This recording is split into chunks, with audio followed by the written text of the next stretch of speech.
और एक लबासना की टी शर्ट है।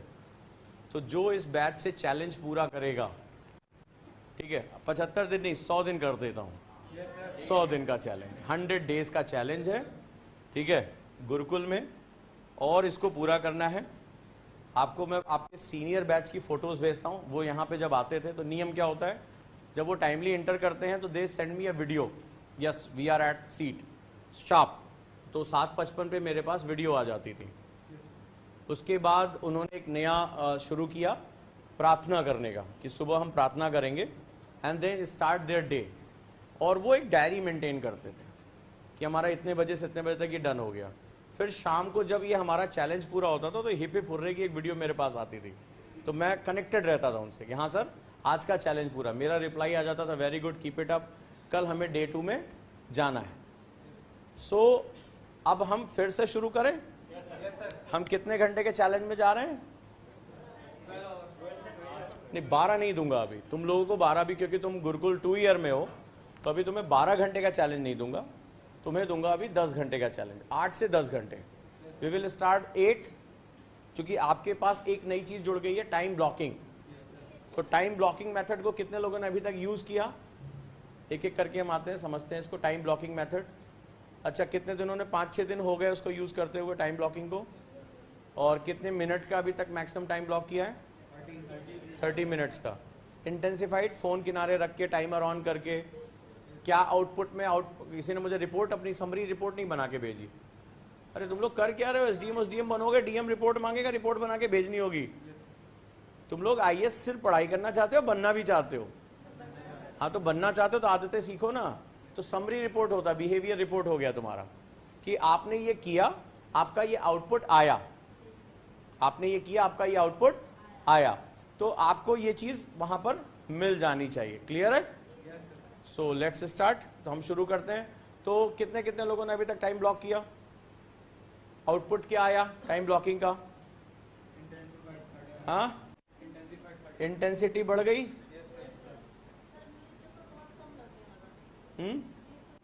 कितने लोगों ने न्यूज़पेपर पहले के कंपैरिजन में ज्यादा पढ़ा? कितने लोगों ने ज्यादा पढ़ लिया? जैसे पहले 8-10 पेज पढ़ पाते थे, अब ज्यादा पढ़ने लगे। कोई है? इसमें स्टूडेंट की लिस्ट कहाँ है, जरा मेरे को देना, कौन कौन एब्सेंट है? मोहित कोहली कहाँ है? हाँ, घूम रहा है बाहर। उसके पेरेंट्स से मेरी बात करा देना।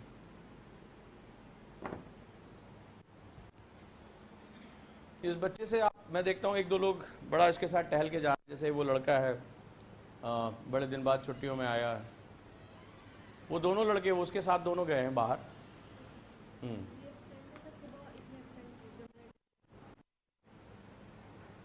विकास फीवर, नीतीश आएगा। अब वो दोनों एक साथ गए हुए हैं।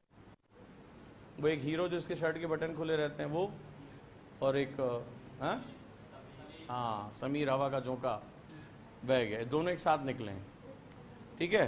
दोनों के पेरेंट्स से बात करने के बाद ही इनको क्लास में एंटर करने देंगे, ठीक है। जाइए वहां जाइए।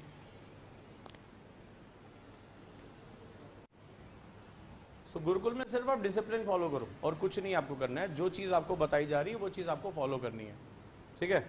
इस साथ दिमाग में जो काम हो रहा है उसको करो और जो चीज़ सीखना है वो सीखो। तो चलो, हमें क्या करना है? टाइम ब्लॉकिंग मेथड यूज करना है। हो जाएगा? तो चलो 100 डेज का चैलेंज शुरू करें। एक पेपर पे सब लोग नाम दो, सबका सेटअप शुरू करते हैं। 100 डेज का हमारा 8 hours to 10 hours study challenge. इसमें हम यूज करेंगे, इस बार नया है, time blocking method. Time blocking,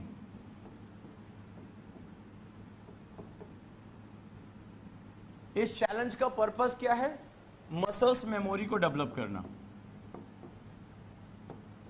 muscles memory को, मसल्स मेमोरी मतलब शरीर को आदत पड़ जाए वो काम करने की। चेयर पे बैठना है तो बैठना है, और आपको सुबह एक मेडिटेशन, शॉर्ट मेडिटेशन करना है अपने टाइम टेबल का। टाइम टेबल का मेडिटेशन। आपको शांत होकर बैठना है। मेरा 10 बजे ये क्लास है, मेरा 10:30 बजे ये क्लास है, मेरी 11 बजे ये क्लास है, 12 बजे मेरी ये क्लास है। इसको बार बार सबकॉन्शियस माइंड तक लेके जाना है। इससे क्या होगा, इससे तुम्हारे दिमाग को वो टाइम टेबल याद हो जाएगा जो हमने गुरुकुल में टाइम टेबल दिया है, वो टाइम टेबल एग्जैक्टली याद हो जाएगा। मेरी इतने बजे 2:45 पे ज्योग्राफी की क्लास है, इसके बाद मेरी ये क्लास है। तो आपको क्या होगा, आपका दिमाग उसको एक्सेप्ट, आप बार बार पेपर आपको देखने की जरूरत नहीं है। जब आप इसको मेडिटेशन, अफर्मेटिव मेडिटेशन कहते हैं, तो जब आप इस मेडिटेशन में जाओगे तो उस टाइम को विजुलाइज करोगे। ये तकनीक सीखो कैसे बड़े बड़े लोग, अभी मैं सुबह भी एक चीज़ पढ़ रहा था, मैं तुम्हें कोट भी कर सकता हूँ कि संसार के उसमें मैं हेनरी फोर्ड की कहानी पढ़ रहा था। तो आपको बताता हूँ, उन्होंने हेनरी फोर्ड जब इस दुनिया में आए थे, जब उन्होंने बहुत गरीब घर में थे, वो बहुत गरीब घर से, तो उस समय बैलगाड़ियाँ, ये घोड़े गाड़ियाँ चलती थी पूरी दुनिया में, कारें नहीं थी, इस तरह के इंजन नहीं थे। तो हेनरी फोर्ड ने एक सपना देखा, वो गरीब आदमी थे, उन्होंने सपना देखा कि मैं आने वाले समय में दुनिया की सबसे ज़्यादा ऑटोमेटिक चलने वाली या ईंधन से चलने वाली कारें बनाऊँ। तो उन्होंने, हेनरी फोर्ड ने, ठीक है, उसको विजुलाइज करना शुरू किया। और तब वो इतने गरीब घर से थे कि ये कोई, अगर कोई किसी को बताते तो लोग हंसते हंसते पागल हो जाते। और हेनरी फोर्ड 20वीं सेंचुरी में दुनिया के सबसे अमीर आदमी थे। और इस संसार में जो फोर्ड कंपनी आप जानते हो ना, फोर्ड कंपनी, उसके संस्थापक, उसके जो है वो फाउंडर रहे हेनरी फोर्ड। और V8 इंजन उस समय असंभव था, मतलब दुनिया भर के सारे इंजीनियर ने कहा कि ऐसा संभव ही नहीं है कि एक पिस्टन के अंदर, एक सिलेंडर, उसमें 8 सिलेंडर डाले जा सके एक इंजन के अंदर। ये हेनरी फोर्ड थे जिन्होंने संसार को V8 इंजन दिया। और उसके बाद तो जो रेसिंग कार्स हैं, हाई स्पीड कार्स है, उसकी पूरी दुनिया बदल गई। तो जैसे आज माइक्रोसॉफ्ट के बिना कुछ भी नहीं हो सकता, वैसे ही कभी हेनरी फोर्ड के बिना ये दुनिया, कभी आज भी हम घोड़े गाड़ी से चल रहे होते अगर हेनरी फोर्ड नहीं होते। हम आज बैटरी वाली कारें और ये सब पे हम कभी सोच भी नहीं सकते थे। लेकिन अगर आप कभी हेनरी फोर्ड की कहानी पढ़ोगे, बहुत गरीब परिवार में पैदा हुए थे, उनके पास कोई रिसोर्स नहीं था। तो नेपोलियन हिल ने उनके ऊपर बहुत रिसर्च किया, 20 साल रिसर्च किया कि कैसे एक ऐसा इंसान, कि वो तकनीक ही संसार में मौजूद नहीं है, उसके पास पैसा नहीं है, वो गरीब घर में पैदा हुआ है, और उसने दुनिया की सबसे बड़ी कंपनी बना दी, मोटर कंपनी, पूरी दुनिया में सबसे ज़्यादा कारें बना दी, कैसे संभव हुआ? तो उन्होंने कहा इच्छा शक्ति से। यानी हेनरी फोर्ड ने जब भी कोई काम हेनरी फोर्ड करते थे, उसको विजुलाइज करते थे कि मैं ऐसा करूंगा और ऐसा संभव होगा। और उस कल्पना की शक्ति का वो प्रयोग करके, इमेजिनेशन पावर को यूज करके, वो आने वाले समय में उसको कर देते थे। तो आप भी ये चीज अपनी लाइफ में लागू कर सकते हो कि आप जब सुबह उठो, तो इस चैलेंज का हर स्टूडेंट यही काम करेगा। सुबह उठने के बाद अपने पूरे टाइम टेबल को विजुलाइज करेगा, और वो देखेगा विजुलाइजेशन में। चाहो तो आप आंख बंद करके अभी मेरे साथ कर सकते हो प्रैक्टिस, कि आप सुबह उठ रहे हो और आप बिल्कुल शार्प एक ऑफिसर की तरह 10 बजे, 10:05 पे भी नहीं, 10:03 पे भी नहीं, शार्प 10 बजे आप अपनी पढ़ने की टेबल पे विजुलाइज करो आंख बंद करके, और अपने पूरे टाइम टेबल को देखो। क्या तुम्हें टाइम टेबल कंठस्थ है, पूरा दिमाग में तुम्हारे बैठा हुआ है? क्या तुम अपने जो पूरे टाइम टेबल को आंख बंद करके विजुलाइज कर सकते हो? कितने बजे से क्या है, 10:45 से क्या है? क्या तुमने स्ट्रेचिंग करते हो खुद को देखा? क्या तुम न्यूज़पेपर पढ़ रहे हो? क्या टाइमिंग है उसकी? देखो, उसके तुरंत बाद क्या है? तुम पानी पी रहे हो? अभी तुमने ओमेगा 3 फैटी एसिड लिया, तुम्हारा हाथ अपने आप बॉक्स की तरफ बढ़ा, देखो विजुलाइजेशन करो। फिर क्लास, उसके बाद ऑप्शनल की क्लास तुमने शुरू की, तुमने ब्रेक लिया, तुम लंच कर रहे हो कि नहीं कर रहे हो? अभी तुरंत तुमने स्ट्रेचिंग की, पावर नैप लिया, लंच करने के तुरंत बाद आप दोस्तों के साथ घूमने जाने की बजाय आपने क्या पावर नैप लिया? क्या पावर नैप लेना आपने सीखा कि 10 मिनट के अंदर कैसे एक पावर नैप लेके और दूसरी मॉर्निंग एकदम फ्रेश हो जाए अगले 6 घंटे के लिए? देखो, आपकी बॉडी का लैक्टिक एसिड आपने तोड़ा। आंख बंद करके इसको विजुलाइज करो। कितने बजे ज्योग्राफी की क्लास शुरू हो गई है? क्या तुम उस क्लास में हो? हिस्ट्री की क्लास कब शुरू हो गई है? रिवीजन की क्लास कब हो रही है? आंख बंद करके मुझे बताओ, तुम हो उस क्लास में? तुम जुम्बा करने जा रहे हो, तुम स्ट्रेचिंग कर रहे हो, खुद को रिलैक्स कर रहे हो, डिबेट क्लब में हो? कितना बज रहा है अभी? Very nice. कितने लोग हैं तुम्हारे साथ? कौन कौन है? Very good. सभी लोग अपने पूरे सिस्टम को, माइकल फेल्प्स के कोच ने यही उनको सालों कराया visualise it every morning, visualise it. इतना ऑटोमेटिक कर दो, इससे क्या होगा, आपका सबकॉन्शियस माइंड आपकी बॉडी को आदेश देना शुरू करेगा। आप क्या होता है, आप में से किसको किसको प्रोक्रेस्टिनेशन की प्रॉब्लम है, टाल मटोल करने की आदत? पूरी दुनिया में 99.9%। एक बड़ी फेमस किताब है ईट दैट फ्रॉग, पढ़ी है? ईट दैट फ्रॉग बड़ी फेमस किताब है, वो पूरी प्रोक्रेस्टिनेशन की कहानी है। तो दुनिया में 99.9% लोग प्रोक्रेस्टिनेशन यानी टाल मटोल करने की आदत का शिकार होते हैं। 15 मिनट बात कर लेंगे, 5 मिनट, क्यों होता है ना? किसको किसको ईमानदारी से बताओ कि 10 बजे लिखा है तो 10:15 बजे कर लेंगे, 15 मिनट में क्या होता है? होता है कि नहीं होता है? लेकिन ये बहुत बड़ा फर्क पैदा करता है। लेकिन जब इस टेक्निक का यूज करोगे तो तुम्हारा शरीर और तुम्हारा दिमाग तैयार हो जाएगा इसके लिए। मैं नहीं चाहता कि बार बार आपको टाइम टेबल देखना पड़े। Your body clock should already arise, या this is the time for next class, this is time for newspaper, this time. इतना ऑटोमेटिक कर दो ना कि तुम्हारी मसल्स को याद हो जाए कि ये मेरा ये टाइम है काम करने का। हो जाएगा? रेडी? तो इस चैलेंज में हम टाइम ब्लॉकिंग मेथड, सुबह उठकर डेली ये विजुअलाइजेशन आपको करना है। करेंगे? फिटनेस बहुत जरूरी है। आपको मैं बता दूं कि 1 महीने बाद आप में से 50% लोग इसको छोड़ देने की हालत में पहुंच जाएंगे। पहले 10 दिन आपके लिए बहुत चैलेंजिंग होंगे। 10 दिन में आपका भाड़ में जाए, मुझे नहीं पढ़ना, पैरों में सूजन होगी। इसीलिए जितना टाइम आपको पढ़ने में लगाना, उतना ही आपको अपनी हेल्थ पे भी ध्यान देना है। बार बार स्ट्रेचिंग करनी है। शाम को सो के जब हॉस्टल जाओगे तो क्या करोगे? दीवार के सहारे पैर ऊपर करके, ठीक है, आप कमर तक का हिस्सा दीवार से लगाओगे और 5 मिनट्स पैर ऊपर की तरफ रहेंगे। ठीक है, जमीन पे लेट जाओ या बेड पे लेट जाओ, पैरों को, जैसे ये दीवार है, हॉरिजेंटली आपके पैर हैं, इस तरह से आपको लेटना है 5 to 6 मिनट्स, ताकि इन्वर्टेड जो है वो ब्लड सप्लाई कर सके। बार बार आपको अपनी मसल्स को पैक करना है, स्ट्रेचिंग करनी है। ये इतना आसान काम नहीं होगा, थकान होनी शुरू होगी और डिक्लाइन होना है। आपको उसको कंसिस्टेंट रखना है। गुरुकुल में इस चैलेंज का मतलब क्या है? अभी तक मैंने जितनी स्टडी की है, जितना भी बच्चों के साथ काम किया है, हार्डली 20-25 डेज के अंदर आपको ये डिप करता है। और अगर आप एक ऐसे एनवायरनमेंट में हो जो बंधा हुआ नहीं है, तो आप धीरे धीरे छोड़ देते हो पढ़ाई। बहुत से लोगों ने 75 डेज का चैलेंज लिया था, छोड़ दिया था, उसको नहीं कर पाए, उलझ गए। तो आपको एक कमिटमेंट देना होगा कि नहीं भाई, 100 दिन तो मुझे रखना ही है, 100 दिन तो सर के साथ ये करना है, 100 दिन के बाद छोड़ देंगे। 100 दिन में मेरी गारंटी है कि तुम्हारी मसल्स को याद हो जाएगा। 100 दिन के बाद अगर तुम नहीं पढ़ोगे तो तुम पागल हो जाओगे। 100 दिन के बाद ऐसा तुम्हारे अंदर चेंज आ जाएगा कि अगर तुम्हें पढ़ने को ना मिले तो तुम्हें पागलपन सा चढ़ जाएगा। वो मेरा, तुम बस केवल 100 दिन के लिए बोलो, उसके बाद तो छोड़ देंगे पढ़ाई, जाओ घूमेंगे, मसूरी चले जाएंगे घूमने के लिए।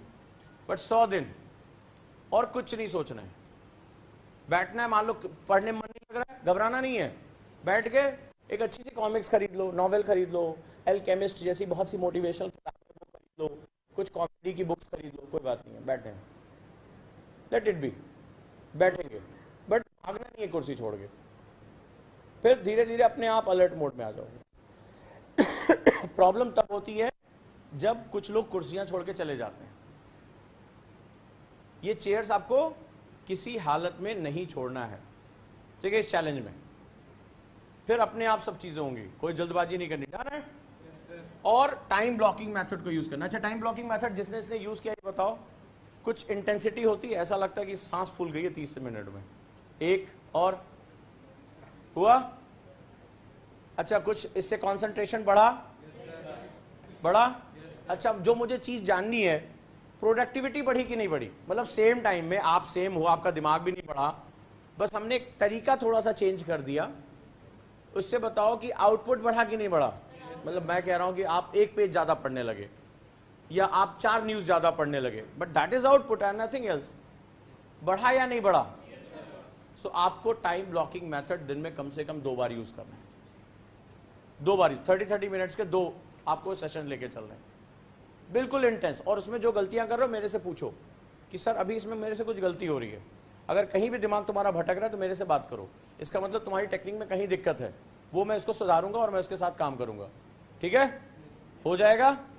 चलो आगे बढ़ते हैं। Time blocking method. अच्छा, किसको किसको और टाइम ब्लॉकिंग नहीं पता? कोई ऐसा है? Very good. Time blocking method में हम लोग एक साइंटिफिक सेगमेंट यूज करते हैं, सेंस ऑफ अर्जेंसी। ठीक है, ये माना जाता है कि हमारे दिमाग को जितना खाली समय दोगे कि यार न्यूज़पेपर आज पूरे दिन भर पढ़ते हैं, वो नहीं पूरा करेगा। और इसका सिंपल सिद्धांत है, आप सभी इसको जानते हैं, एग्जाम टाइम में आप लोग इसको यूज करते हैं। बोर्ड का एग्जाम जब था, कोई एग्जाम था, रात रात भर में आपने किताबें खत्म की हैं कि नहीं की हैं? इसी को सेंस ऑफ अर्जेंसी बोलते हैं। तो टाइम ब्लॉकिंग मेथड एक ऐसा सेगमेंट है जहां हम यहां पर मान लो 8 से 10 घंटे पढ़ रहे हैं, अब हमें क्वालिटी जनरेट करनी है, क्वांटिटी भी जनरेट करनी, बोथ। तो हम क्या करते हैं, वैसे मान लो 1 घंटे आप पढ़ने के लिए बैठे, तो 1 घंटे में आप जब बैठे तो शुरुआत में अपना 10, 15, 20 मिनट अपना सेटअप किया, बनाया, पढ़ रहे हैं, इनर्शिया को धीरे धीरे खत्म किया। कभी भी किसी सब्जेक्ट में एंटर करने में 5-10 मिनट लग जाते हैं, इसीलिए कभी इसकी शुरुआत से इसको नहीं बैठना चाहिए। अब आप बीच में पहुंचे, 30 मिनट के लिए आप फोन बंद, टाइमर ऑन, बड़ा टारगेट। और टारगेट नियरली इम्पॉसिबल। जैसे आप एवरेज आप 30 मिनट में 5 पेज पढ़ पाते थे, 10 पेज का टारगेट रखो। आप 30 मिनट में 3 आंसर लिखते थे, 6 आंसर लिखने का टारगेट रखो। आप सेल्फ रीडिंग में 10 पेज पढ़ पा रहे हो, 20 पेज का टारगेट रखो। डरो नहीं, फ्रस्ट्रेशन नहीं होना है। ये बिल्कुल ट्रेनिंग मेथड है जो कोच यूज करते हैं इंटरनेशनल लेवल पे। तो उनकी भी क्या होता है, इंटेंस ट्रेनिंग होती है। पहले धीरे धीरे ट्रेनिंग कराते हैं, मसल्स को रिलैक्स करते हैं, फिर रिलैक्स कर देते। तो 30 मिनट इस समय कोई नोटिफिकेशन नहीं, कोई कुछ नहीं, आसपास किसी से सब बोल दो बिल्कुल मेरे को, मैं यहाँ हुई नहीं, और पूरी ताकत से टारगेट लिख लो, from page 1 to page this. Newspaper है, 30 मिनट में मुझे पेज नंबर 12 पे पहुंचना है, फिक्स कर लो। एंड नाउ रेस की तरह होता है, बिल्कुल रेस की तरह, टाइमर ऑन, खटाक। अब बाहरी दुनिया से तुम्हारा कोई संपर्क नहीं, एंड जस्ट फोकस ऑन। उससे पहले आपने निशान विशान लगा लिया कि मुझे ये पढ़ना है, ऐसे पढ़ना है, इतने मुझे पेजेस करने हैं, ये खाम की न्यूज़ है, फालतू न्यूज़ है। उस समय ये नहीं होगा, ये पहले शुरुआत के 15 मिनट होगा। एंड जस्ट सडनली बड़ा टारगेट, मतलब नियरली इम्पॉसिबल टारगेट होना चाहिए जो आपने कभी अचीव ना किया हो। अगर आप ये सोचो कि मैं 1 पेज एक्स्ट्रा पढ़ूं, तो वो सेंस ऑफ अर्जेंसी नहीं है। सेंस ऑफ अर्जेंसी लगभग डबल टारगेट पे होता है, अगर आपको अपनी इफिशिएंसी बढ़ानी है तो। ठीक है, तो आप लोग ऐसे टारगेट बना रहे हो, ऐसे बना रहे हो ना कि हम जैसे 10 पेज पढ़ते थे तो हम 20 पेज का टारगेट चलेंगे, तो जस्ट डबल कर दो और वो टाइमर ऑन करो कि मुझे इसमें अचीव करना है। तो आप अगर पहले 10 पेज पढ़ते थे, आप देखना आप आराम से 14-15 पेज पढ़ लोगे। उतने टाइम में अचानक से आपके अंदर कुछ पावर जनरेट हो जाएगी। This is known as time blocking method. और इसको फिक्स रखो, टाइम को बिल्कुल मूव नहीं करोगे, सिर्फ आप जो है क्वांटिटी बढ़ाओ, कभी भी टाइम को इधर उधर मत करना। 30 मिनट्स मीन्स 30 मिनट्स। अब उसमें क्वांटिटी बढ़ाते जाओ। जैसे आज आपने 10 की बजाय 12 पेज पढ़ा, फोकस, इसको रिकॉर्ड करो, इसको लिखो, सब लोग लिख रहे हो। अब कल तुम खुद कोशिश करो कि नहीं मुझे लड़ना है, मुझे इसमें, इसको चैलेंज की तरह, टाइम जो सेंस टाइम ब्लॉकिंग चैलेंज की तरह लिया जाता है। कल मुझे किसी भी हालत में 13वें पेज तक पहुंचना है, फिर नहीं मुझे 14वें पेज तक पहुंचना है। आज मैं कह रहा हूं तुम्हारा आराम से होगा, बहुत आराम से होगा। एवरी डे उसमें लिखो, हर दिन उसका रिकॉर्ड करो कि हाँ ये। धीरे धीरे तुम देखोगे कि तुम्हारे अंदर से इफिशियंसी अपने आप बढ़ती जाएगी। टाइम के साथ छेड़छाड़ मत करो, इफिशियंसी बढ़, आपका दिमाग खेलेगा, अरे यार कुछ समझ में नहीं आ रहा, कोई बात नहीं है, मुझे पहुंचना है 12वें पेज तक, 12वें पेज तक मुझे पहुंचना है, चाहे जो भी हो। फिर धीरे धीरे धीरे धीरे when you do this practice again and again, तुम अपने आप, तुम्हारी आंखें उसमें से चीजें निकालना शुरू कर देंगी और तुम देखोगे रोज तुम 12वें पेज तक पहुंच रहे हो, 16वें पेज तक पहुंच रहे हो, 20वें पेज तक पहुंच रहे हो। अचानक से तुम सेम टाइम में तुम्हारी इफिशिएंसी बढ़ जाएगी। और जब ये इफिशिएंसी बढ़ती है ना, तो सबसे पहले आता कॉन्फिडेंस कि मैं अपने कॉम्पिटिटर से आगे निकल गया हूं। मेरा भाई तुम न्यूज़पेपर 16 पेज का पढ़ा, हाँ कितना टाइम लगा, 2 घंटे लग जाता है, और तुम मन में क्या सोच रहे हो, 30 मिनट्स खत्म यार, खत्म। 1.5 घंटे का बेनिफिट है मेरे पास, उसके नोट्स बना, आंसर राइटिंग कर लो, रिवीजन कर लो। So this is the competition. तो ये चीज हमें यूटिलाइज करनी है बार लगातार, हो जाएगा। इसको दिन में हम 2 बार इस्तेमाल करेंगे। टाइम और बड़ा टारगेट बनाने से घबराना, लगभग इम्पॉसिबल टारगेट बनाओ जो तुमने आज तक कभी हासिल ना किया हो। तब तुम खुद देखोगे तुम्हारी मसल्स कैसे एक्सपेंड होती, मेंटल मसल्स। और तुम मुझे खुद बताना, ये मैं तुमसे एक चैलेंज के साथ कह रहा हूं, इस चैलेंज के खत्म होते होते तुम्हारा ये न्यूज़पेपर यूं खत्म होगा 30 मिनट्स के अंदर, विद प्रॉपर इंफॉर्मेशन होगा। तुम जस्ट डबल आंसर लिख पाओगे, जस्ट डबल पेजेस पढ़ पाओगे। और सबसे मजेदार बात, तुम्हारा दिमाग ये जो कहते हो ना सर भटकता है, ओवर थिंकिंग होती है, मेमोरी लॉस होती है, सब गायब हो जाएगा, सब खत्म। क्योंकि दिमाग को भटकने के लिए जगह चाहिए। भटकने का मतलब क्या होता है? इधर उधर। तुमने उसको जगह ही नहीं दी, वो एकदम फोकस हो जाएगा। और अगर ये तुमने कर लिया, फिर धीरे धीरे इसको बढ़ाना है तुम्हें। हर टाइम सेशंस जो कि एग्जॉस्टिव होता है, किसने किसने इसको एक्सप्लेन किया होगा, बहुत एग्जॉस्टिव होता है। अचानक से 30 मिनट के अंदर ऐसे घबराहट सी होने लगती है, किसने किसने किया? सांस फूलने लगती है, अचानक से लगता है दिमाग की नसें फूलने लगी हैं। धीरे धीरे हम प्रैक्टिस करते हुए 2-3 महीने में इसको हर 1 घंटे के सेशंस में लेके जाएंगे। हम इसको 15 मिनट में लेकर आएंगे। समझ रहे हो कि जो 12 पेज तुम 30 मिनट में आज पढ़ना सीख रहे हो, वो हम 15 मिनट में लेकर आएंगे। सुपर ह्यूमन बना देना तुम लोगों को। और फिर वहां पे जनरेट होगी तुम्हारी फोटोग्राफिक मेमोरी। ऐसे नहीं आती फोटोग्राफिक मेमोरी। और फोटोग्राफिक मेमोरी का मतलब होता है आंख के सामने से जो गुजर गया ना, वो तुम्हारा दिमाग क्लिक करके अपने अंदर स्टोर कर लेता है। और ये पावर तुम्हारी जनरेट हो गई तो तुम्हारे सामने से ऐसे चीजें निकलेंगी और तुम स्कैन कर लोगे उसको। और ये होता है, ये प्रैक्टिस है, दुनिया के लोगों ने किया है इसको, बट दैट नीड्स प्रैक्टिस। तो दिमाग भटकेगा और तुम पढ़ाई करोगे, ये पॉसिबल नहीं है। फोकस रहोगे तो जब तुम अपने आप को टाइम ब्लॉकिंग में, हम अभी इसको 15 मिनट तक लेकर जाएंगे, क्विक, चलो खटाक से 15 मिनट में 5 आंसर लिखना है। अब तुम देखो कैसे तुम्हारा हाथ चलना शुरू होता है, खट खट खट, तुम लिखोगे। बस कहते हैं ना कि एक चीज याद रखना, स्किल हमेशा प्रैक्टिस से आती है। Skill needs time. If you want to learn this thing, यार 15 मिनट में 5 आंसर लिखूंगा, 15 मिनट में न्यूज़पेपर मुझे खत्म करना है, सो अब इस पर फोकस रहो 1 साल। ये नहीं 2-4 दिन में इसको 1-2 प्रैक्टिस किया, एक दिन पढ़ लिया, सीना चौड़ा करके घूम रहे, नहीं। गिव दिस पर्टिकुलर स्किल, इसको 1 साल दो कम से कम, कि नहीं करना है इसको। होगा कि 15 मिनट के अंदर मेरा पेपर खत्म हो जाए। आज लग रहा है कि imaginary, but that will be possible. ये होगा, मैं ज्यादा आंसर लिख पाऊं, ज्यादा रिवीजन कर पाऊं।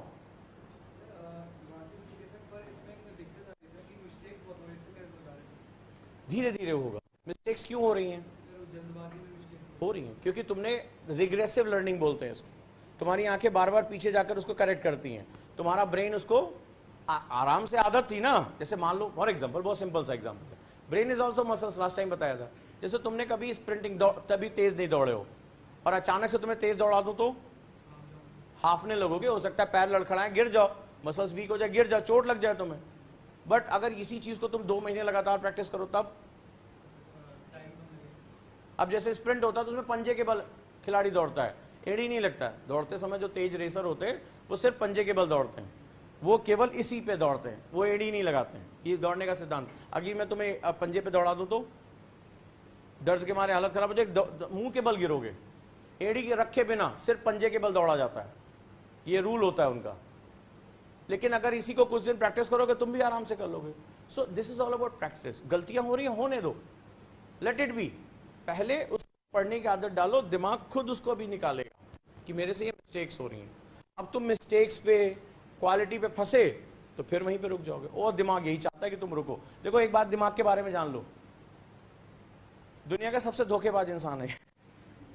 हाँ, इसके बारे में तुम जान लो, ये तुम्हें हमेशा धोखा देगा। क्यों? रीजन जानते हो? क्योंकि दुनिया का सबसे आलसी कोई चीज है तो ये है। ये जो पूरे सिग्नल ट्रांसमिट करता है उसको इलेक्ट्रोकेमिकल सिग्नल्स बोलते हैं, जो इन्फॉर्मेशन लेता है।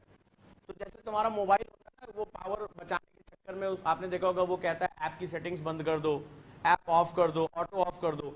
ब्रेन भी तुम्हारा ऐसे ही होता है। तो ब्रेन को तुम जैसे ही बोलते हो कि चलो कुछ काम करो, तो तुम्हें कहता है इतना क्यों एनर्जी खत्म करना, लेट सेव एनर्जी। तो वो तुम्हें बताता है कि क्यों ये करना, पीडीएफ पढ़ लेंगे, तुम्हें वो लेके जाता है। कुछ मजा नहीं आ रहा, धीरे धीरे पढ़ो ना यार आराम से, क्योंकि इसमें तुम 30 मिनट में उसका तेल निकाल देते हो दिमाग का, 30 मिनट उसको भटकने का मौका नहीं देते हो। सो ये उसका फंक्शन है, उसको एनर्जी सेव करनी है, अपनी इलेक्ट्रोकेमिकल एनर्जी सेव करनी है। तो वो तुम्हें 50 तरह के धोखे देता है, 50 तरह के धोखे देता है कि भाई ये मत करो, थक जाओगे, ऐसे थोड़े ना कुछ होता है। तो ये जब जब सिग्नल आए तो समझ लेना कि ये जो है बहुत बड़ा कामचोर है और ये अब मुझे फंसा रहा है, ये इसका समझ लेना। तो ये कोई भी नई चीज जो है उसको सीखने में हमेशा ये आनाकानी करता, सीखता है, लेकिन जब तुमने इसको बार बार उसमें डाल दिया तो फिर इसकी एक पावर होती है। ये जो चीज सीखता है ना, उसमें ट्रिक्स क्रिएट कर देता है। दिमाग के साथ एक बड़ी खास बात, तुम किसी काम को 2-3 बार करके देखना, कई बार करके देखोगे, तुम देखोगे तुम खुद ही अचानक से उसी काम को करने का शॉर्टेस्ट तरीका खुद ढूंढ लोगे, खुद ही ढूंढ लोगे। तुमने किया होगा कई बार कि इसको करने का ये शॉर्टेस्ट तरीका होता है, ऐसे भी कर सकते हैं, अपने आप वो पैटर्न निकाल लेता है। बट ये है बहुत आलसी, तो ये तुम्हें धोखा देगा, याद रखना है। तो इसकी ज्यादा सुनना नहीं, इसीलिए कहता हूं दिमाग मत लगाओ, क्योंकि वो लगेगा नहीं। सिस्टम को फॉलो करो कि ओजांग सर ने सिस्टम बना दिया गुरुकुल में, तो हमें ये सिस्टम फॉलो करना ही करना है। 100 दिन मतलब अब 99 दिन तक मुझे नहीं कुछ बात करनी है, चाहे रोऊं चाहे गाऊं, लेकिन 100 दिन के बाद हम बात करेंगे। तो 100 दिन के बाद क्या होता है आपने देख ही लिया यहाँ पे। 75 दिन के बाद क्या चीज़ बदल जाती है, आपने कहानियां भी उस दिन ढेर सारी सुनी, सबकी अपनी अपनी असली स्ट्रगल को सुना। तो वो चीजें अपने आप जो है वो सही हो जाती हैं। चलिए आइए, हमने क्वेश्चन किया था कि ज्योग्राफी में द्वैत क्या है, ठीक है। चलें, तो चलो जल्दी जल्दी लिख लो इसको। देखो, भूगोल में द्वैतवाद एक प्रमुख गुण है। Dualism is most important characteristic in geography. इस तरह से पढ़ने में ठीक है मेरी कहानियों के थ्रू? चलो, ड्युअलिज्म बहुत इंपॉर्टेंट है।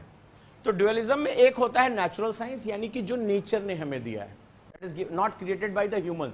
नेचुरल साइंस का मतलब क्या हुआ, एक ब्रैकेट में लिख लो, not created by the humans, मानव के द्वारा जो निर्मित ना हो, मानव के द्वारा जो निर्मित ना हो, नॉट क्रिएटेड बाय ह्यूमंस। और दूसरा human science, which is created by human itself, जो मानव के द्वारा तैयार किया गया हो। तो जब आप 6th क्लास की एनसीईआरटी में जाते हो, 7th क्लास में जाते हो, तो वहां पर क्या देखते हो कि मानव का पर्यावरण बहुत कॉम्प्लेक्स बताया गया है, ठीक है। मानव पर्यावरण का हिस्सा है, मानव का पर्यावरण है, और मानव के द्वारा बनाया गया पर्यावरण है। यानी human is a part of environment, the human environment bye the humans and for the humans. जैसे हमारा क्या, ये क्लासरूम हमारा एनवायरमेंट है, बट इसको नेचर ने नहीं क्रिएट किया, किसने क्रिएट किया है? कि this is the education place, hospitals, सड़क, और इंसान का अपना एनवायरमेंट होता है। जैसे आप अलग अलग रिलीजन को मानते होगे, अलग अलग बिलीफ सिस्टम होगा, अलग अलग आपकी पूजा पद्धतियां होंगी, है ना। तो ये आपका, आप किसी समुदाय से होगे, किसी जाति से होगे, किसी धर्म से होगे, है कि नहीं है। तो ये आपका बनाया गया एनवायरमेंट है, ठीक है, आप इस एनवायरमेंट का हिस्सा हो। तो ये जो सड़क, कॉलेज, ये मनुष्य के द्वारा बनाया गया एनवायरमेंट है। और हम सभी किसका पार्ट हैं? हम सांस ले रहे हैं, ऑक्सीजन ले रहे हैं, मिट्टी में जो है वो कृषि कर रहे हैं, तो क्या है, we are part of natural environment. तो इसीलिए ह्यूमन सबसे कॉम्प्लेक्स है, सबसे कॉम्प्लेक्स है, क्योंकि वो तीनों हिस्सों में जाता है। अब जब इंसान अपना एनवायरमेंट बनाता है, सपोज दैट हमारे सरदार जी इंजीनियर बन गए, आईएएस, अब इन्हें सड़क बनानी 6 लेन, क्यों 6 लेन सड़क बनानी है, तो ये काटेंगे किसको? वहां पे जंगल है, पेड़ काटोगे। So for creating your own environment, कि आपको सड़क चाहिए तो मानव के द्वारा बनाया गया एनवायरमेंट, उसके लिए आप क्या करोगे? नेचुरल एनवायरमेंट को डिस्ट्रॉय कर रहे हो कि नहीं कर रहे हो? हो सकता है वहां जानवरों का हैबिटेट हो, जस्ट आपने अपनी कॉलोनी बनानी है, आपको एक बहुत बड़ा मल्टी स्टोरी कॉलोनी बनानी, शॉपिंग मॉल्स बनाने, just creating your own habitat, you are destroying the natural habitat. So यहां पर एक लाइन लिखो, जिसको भी अभी थोड़ी देर बाद तुम्हें समझाऊंगा। द्वैतवाद में संघर्ष, एक क्वेश्चन और आया हुआ है, द स्ट्रगल इन ड्युअलिज्म। अब मैं तुम्हें सीधे मेंस पे उतार दे रहा हूं और तुम्हें बता रहा हूं कि अगर कॉन्सेप्ट को हम सही तरीके से समझे तो चाहे प्री का क्वेश्चन हो, चाहे मेंस का क्वेश्चन हो, सब हलवा है, सब हलवा है। और अभी थोड़ी देर बाद तुम मेंस के ये दोनों क्वेश्चन कर ले जाओगे। तो संघर्ष क्या है? 4 चरण का संघर्ष है। ये क्वेश्चन कम से कम 2 बार आया हुआ है। 4 स्टेज का स्ट्रगल है, लेकिन अभी बाद में समझाऊंगा कि इंसान और नेचर के बीच में, पहले हम आए, प्रकृति का ही पार्ट थे हम। अभी हिस्ट्री 6th क्लास की एनसीईआरटी देखी किसी ने? पहला चैप्टर क्या है उसमें? हमारी नोमैडिक लाइफ की, है ना, कि इंसान घुमंतु था। उसमें एक लाइन है, हम गैदरर और हंटर्स थे, है ना, एक लाइन दी हुई है, हेडिंग रेडी है, Hunter and gatherers. That means जैसे सारे जानवर में हम भी, हम भी जानवर थे, हम भी क्या करते थे, हंटिंग करते थे, गैदरिंग करते थे। लेकिन आज क्या हाथी, शेर, चीता, भालू, शेर की तो खाल निकाल के दीवार पर टांग रखी है। हाथी होगा ताकतवर, हमारी एक गोली के आगे सब बर्बाद है। तो आज हमारा रिलेशनशिप अलग हो गया है। ये कैसे डेवलप हुआ, ये बहुत इंपॉर्टेंट क्वेश्चन है। चलिए हम शुरुआत करते हैं। तो चलो इसका आंसर क्या लिखेंगे, चलो अब मैं तुम्हें छोटा सा सिलेबस से परिचित कराता हूं ज्योग्राफी के। लिखो, सबसे पहला यहां तक लिख लिया था, evolution and development of earth. उत्पत्ति, पृथ्वी कौन है, हमारा हैबिटेट है। ओवरऑल हम इसको किसको हैबिटेट मानते हैं, हमारा हैबिटेट है। बाद में हमने किसी के लिए नहीं छोड़ा, हमारा में मतलब हम भी थे, बाकी लोग भी थे, अब केवल हम ही हैं, बाकी पानी कम है। चलो, इंटरनल स्ट्रक्चर ऑफ अर्थ, पृथ्वी की आंतरिक संरचना लिख लिया था, वेरी गुड। रिसेंट डिस्कवरी, कल का न्यूज़पेपर किसने पढ़ा, मैंने पहले कहा था बिना न्यूज़पेपर के मेरी क्लास में नहीं आओगे। कल आया हुआ है ग्लोबल वार्मिंग और बर्फ के पिघलने की वजह से पृथ्वी का जो अपने अक्ष पर घूर्णन है, रोटेशन ऑफ अर्थ स्लो हो गया है, just because of melting of glaciers and rising the sea level. नहीं गई नजर, आपका ध्यान किधर है, हमारी ज्योग्राफिक दुकान इधर है, ठीक है सर, आप ध्यान नहीं दे रहे हैं। जो ग्लोबल वार्मिंग, ये पहली स्टडी है इस तरह की, नासा ने, किसने स्टडी की, नासा ने, कि जो बर्फ पिघल रही, ग्लेशियर्स जो मेल्ट हो रहे हैं, उसकी वजह से वो पानी बह के कहां जा रहा है, ओशियन में, और इसकी वजह से अर्थ जो रोटेट करती है, रोटेट मतलब अपने एक्सिस पर 24 घंटे में अर्थ घूम जाती है। रोटेशन से क्या होता है, डे एंड नाइट। फिर सुन रहे हो मेरी तरफ मुंह करके, एक्टिव स्टडी के बारे में क्या बोला था मैंने, पेन चलता, मैं कहां से कहां घुस जाऊंगा मुझे नहीं पता भाई, मैं इतना पढ़ता रहता हूं ना कि जो खबर अभी हो सकता है यही न्यूज आ जाए तुम्हारे एग्जाम में। तो रोटेशन क्या हुआ है, जस्ट नासा की स्टडी कहती है just because of global warming, जो ग्लेशियर्स मेल्ट कर रहे हैं और इससे ओशियन लेवल राइज हो रहा है, समुद्र का स्तर जो बढ़ रहा है, इससे पृथ्वी का घूर्णन धीमा पड़ रहा है। That will sluggish the rotation of earth, that means rotation of earth, पृथ्वी के घूर्णन में क्या होता है, दिन और रात होते हैं, rotation create day and night. तो अगर ये धीमा हो रहा है तो इसका मतलब, इसको हम आगे पढ़ेंगे जब हम अर्थ के रोटेशन पर जाएंगे। ये खबर आप मुझे याद दिलाएंगे, और मेरे को तो याद है कि मैंने तुमसे बोला कि मुझे याद दिलाओगे, और जिसने जिसने मुझे याद नहीं दिलाया वो कुटेगा कायदे से, ठीक है, क्योंकि हमारे यहाँ कहावत है, मुद्दई सुस्त गवाह चुस्त, ठीक है। तुम्हें लड़ाई लड़नी है, तुम सो रहे हो, मुझे गवाही देनी है, मैं परेशान हूं, तो ये ऐसा नहीं हो सकता, ठीक है। So be careful. चलो आगे आओ, लिखो, यहां लिख लिया, distribution of ocean and continents, महासागरों और महाद्वीपों का, ये उसी से संबंधित है। ये जो ओशियन है ना पूरी दुनिया में, जो 71% से ऊपर का जो हिस्सा लेकर बैठे हुए हैं, they are very very important natural ecosystem. और जिस तरीके से ह्यूमन, और ओशियन क्या है, सॉल्ट वाटर है, और जो ग्लेशियर है वो कैसा वाटर है, फ्रेश वाटर है। और जब सलाइन वाटर में, सॉल्ट वाटर में फ्रेश वाटर मिला देते हो, सैलिनिटी यानी लवणता कम हो जाती है, इससे समुद्रों का घूर्णन बहुत ज्यादा बैडली इफेक्ट होगा, और अगर ये बैडली इफेक्ट हो गया तो पूरी दुनिया का क्लाइमेट डिस्ट्रॉय हो जाएगा, हो रहा है तो हम इसके बारे में आगे बात करेंगे। नेक्स्ट, अगला जो हमारा पार्ट है, लिखो, लैंड फॉर्म्स, भू आकृतियां, लैंड फॉर्म्स लिख लो। इसका आंसर हमें क्या क्या लिखना था, लिखो, मिनरल्स एंड रॉक्स। तो भू आकृतियों में सबसे बेसिक स्ट्रक्चर क्या है, मिनरल्स एंड रॉक्स। तो रॉक्स क्या है, हमारा बेसिक स्ट्रक्चर तय करती है, चट्टानें हमारा बेसिक स्ट्रक्चर तय करती है। कोई भी पहाड़ है तो उसका बेस क्या होगा, चट्टान होगी। तो रॉक्स से क्या होता है, सॉइल जो बनती है वो किससे बनती है, रॉक्स के जब घिस जाते हैं ना चट्टाने, तो उससे मिट्टी बनती है, और मिट्टी से कृषि होती है।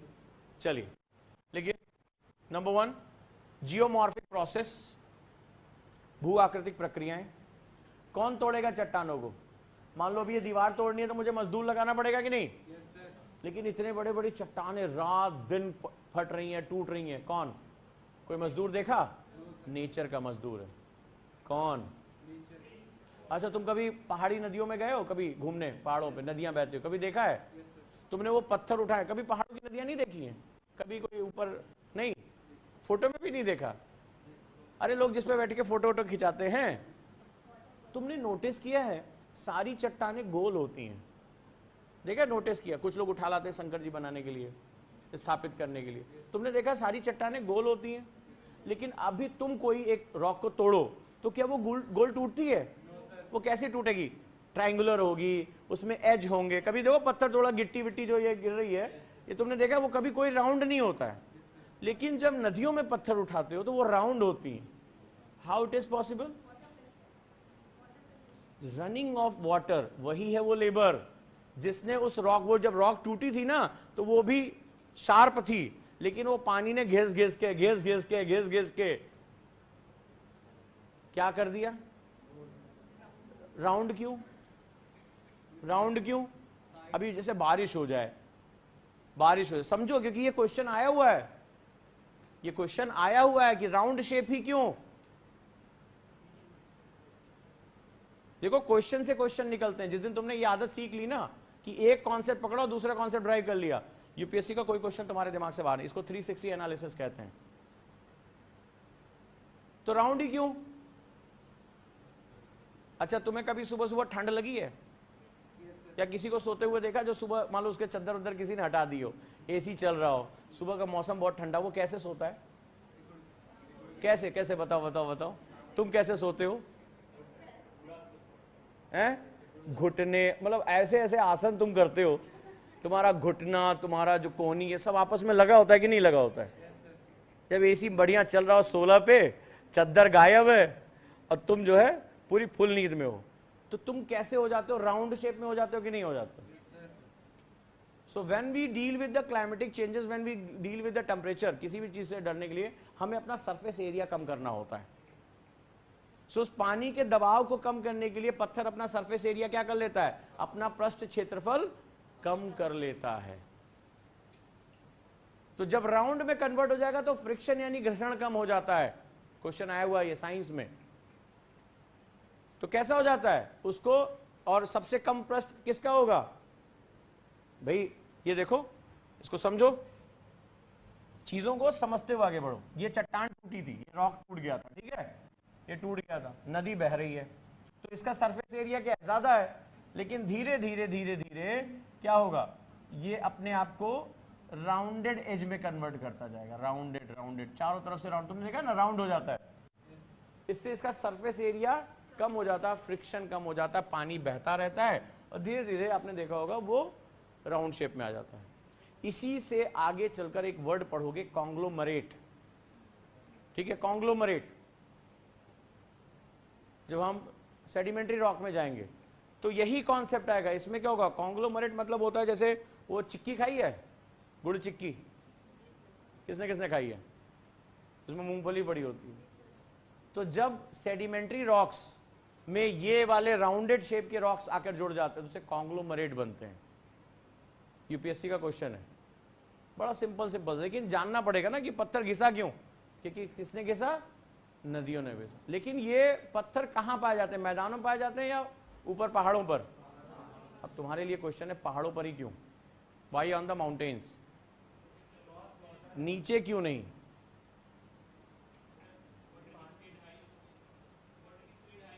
यस, क्योंकि मैंने क्या बताया था, जैसे Himalaya is a young mountain, तो उसकी नदियां क्या होती हैं? तेज बहती हैं। तो इस पहाड़ को काटने के लिए क्या चाहिए? पावर चाहिए ना, तो स्पीड ज्यादा होती नदियों की। प्लेन्स में ये स्पीड कम हो जाती। स्पीड ज्यादा क्यों होती है? ये क्वेश्चन लिख रहे हो कि नहीं लिख रहे हो? क्या करना है आपको? बस आपको इसको ऐसे लिंक बना के लिखते जाना है। डरो मत, कॉपी सुंदर है नहीं सुंदर है, आंसर मेरे एग्जाम में हो जाने चाहिए खत्म। तो क्वेश्चन के क्वेश्चन पूछता जा रहा हूं। ये गोल क्यों कटा? लिखा कि नहीं लिखा? एनालिसिस करना सीखो। फिर कहां पर? पहाड़ी नदियां, माउंटेन रिवर्स इसको काटती। क्यों? उसकी स्पीड ज्यादा होती। मैंने क्वेश्चन पूछा, स्पीड ज्यादा क्यों होती है? Yes, the hero is slope. आगे चलकर जब मैं रिवर बताऊंगा ना तो स्लोप का कॉन्सेप्ट जिस दिन बता दूंगा उस दिन तुम्हें कुछ नहीं याद करना है, तुम्हें बस ये देखना है कहाँ है, तुम सब कुछ बता दोगे यही यही यही यही होगा। इसका साइंस है। सारी कहानी का असली जो पावर है वो स्लोप है। तुम ये तक बता दोगे यहाँ कौन सा प्लेन बनेगा, यहाँ कौन सा जियोमॉर्फिक स्ट्रक्चर बनेगा, ये कहाँ पर बनेगा, रिवर का शेप क्या होगा, सब कुछ बता दोगे सिर्फ इस कॉन्सेप्ट को समझ के, स्लोप। बस इतना कॉन्सेप्ट समझ जाओगे, सारा खेल इसी का है। तो मैंने क्या बताया था जब फिजिकल ज्योग्राफी का डेफिनेशन बता रहा था, एक तो ये दृश्य होता है, विजिबल होता है, फिजिकल फॉर्म में होता है। दूसरा क्या बताया था, they follow law of physics and slope follow law of physics. एक बार तुमने ये स्लोप का कॉन्सेप्ट समझ लिया, इसका फिजिक्स तुमने समझ लिया, आगे सारा चीज तुम्हारे लिए बहुत इजी है। ठीक है, चलो नेक्स्ट आ जाओ। नेक्स्ट है भू आकृतिक विकास, जियोमॉर्फिक डेवलपमेंट। दो चीज होता है, एक को लिखा मैंने कॉज, दूसरे को लिखा इफेक्ट। कारण और प्रभाव। प्रक्रिया से जन्म लेता है स्थल, जियोमॉर्फिक डेवलपमेंट। ठीक है, नेक्स्ट आ जाओ। अगला क्लाइमेटोलॉजी। तो मैंने कहा था जल और वायु, एयर एंड वाटर, दोनों में क्या बनाते हैं, क्लाइमेटोलॉजी। तो इसमें हमारे पास क्या क्या सेगमेंट्स होते हैं जो हमारा पार्ट होता है, लिखो। Composition and structure of atmosphere, वायुमंडल का संगठन और संरचना,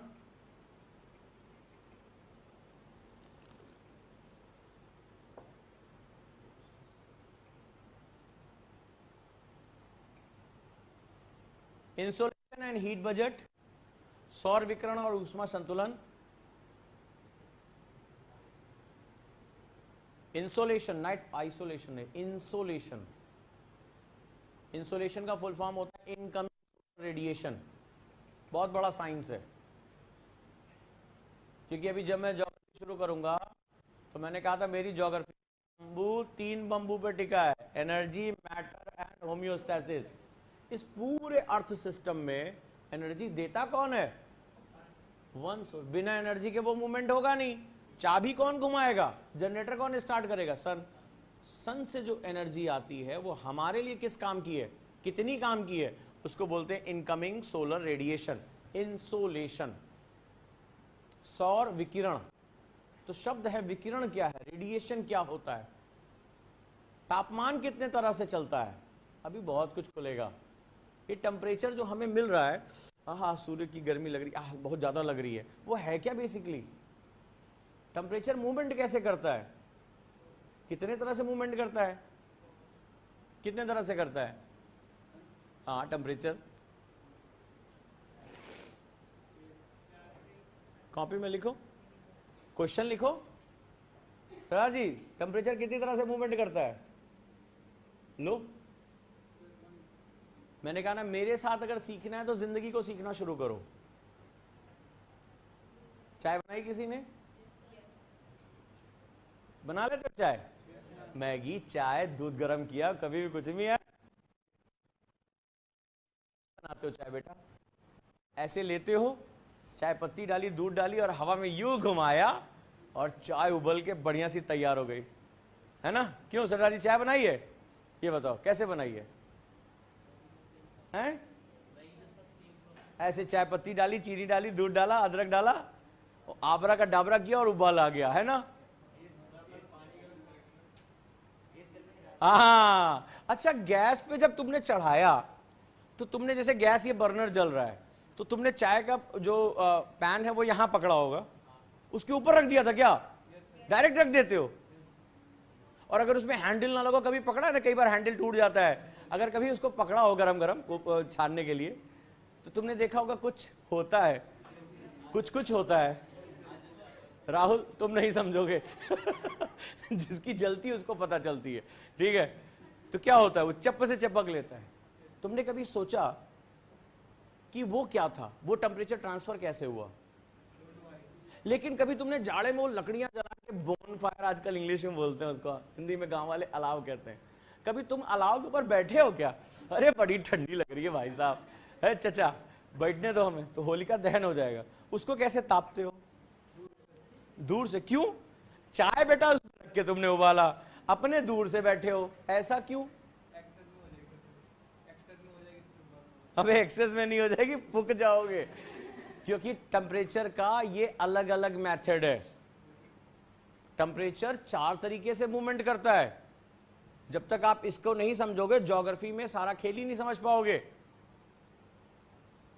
जो पहला केस था वो कंडक्शन था, चालन कहते हैं उसको, और ये जो दूसरा केस था उसको रेडिएशन कहते हैं। पर अगर एसी चल रहा है, अच्छा कमरे में बड़ी गर्मी है, सर जी आप तो एसी के पास बैठे हो आप लोग, जैसे एसी ऑन करो पूरा कमरा भक्क से ठंडा हो जाता है ना। हाँ देखो उनको, हटाओ उसको पहले वहां से, ज्यादा जो है एसी का आनंद ले रही है। मतलब जैसे कमरे में गर्मी है या बहुत ठंडे के दिन है, जैसे हीटर ऑन करोगे पूरा कमरा ऐसे घुप से गर्म हो जाता है। It takes some time. Why it takes some time? भाई चाय का पतीला रखा, वो बर्तन गरम, वो दूर से आग तापा, वो रेडिएशन। ये क्या है? मतलब एसी धीरे धीरे ठंडा कर रहा है, फिर थोड़ा कमरे का टेम्परेचर डाउन होता है थोड़ी देर बाद, होता है कि नहीं होता है? ये क्या है? एडवेक्शन, कन्वेक्शन, संवहन, बहुत पावरफुल फैक्टर है। और यकीन मानो ये चौथा होता है एडवेक्शन, वो दूसरी चीज जो फॉग बनता है। ये चारों पे मुझे याद नहीं कितनी बार क्वेश्चन पूछे गए हैं, लेकिन इनका नाम नहीं पूछा गया है। पूरे ज्योग्राफी में इनके इतने इंपॉर्टेंट यूजेस हैं, इंसोलेशन से शुरू करके और आगे चलकर समुद्र विज्ञान, जीव विज्ञान तक। यही 4 प्रिंसिपल पूरे ज्योग्राफी को गवर्न करते हैं। हमें ये सब चीजें नहीं पढ़ाई जाती हैं, हमें बस याद कर लो, रट लो। तो हम क्या होता है, हम उसको लड़ाई करते हैं, उसके साथ फैक्ट्स लड़ते हैं। लेकिन ये चीज़ समझने की है, और एक बार हम इसकी समझ पैदा कर लें कि एक्चुअली टेम्परेचर, और टेम्परेचर मतलब क्या? एनर्जी। इस पूरे हमारे इसके सेगमेंट का क्या? एनर्जी है। और एक बार हमने एनर्जी पकड़ ली तो हमें पता है कि मैटर कहाँ मूव करेगा और क्यों मूव करेगा। होम्योस्टैसिस के लिए मूव करेगा। मेरे लिए पूरी ज्योग्राफी यूं सामने खुलकर आ जाएगी। बहुत ईजी है, बस ये 4 चीजें समझनी होंगी हमें। ठीक है, चलिए आगे बढ़ते हैं। वायुमंडलीय परिसंचरण, एटमॉस्फेरिक सर्कुलेशन, ये भी सारा ये टेम्परेचर का खेल है। कुछ ये जितना नाम तुम देख रहे हो सब एक प्रिंसिपल के ऊपर टिका है मात्र। नेक्स्ट वन, वेदर पैटर्न्स, मौसमी प्रणालियां।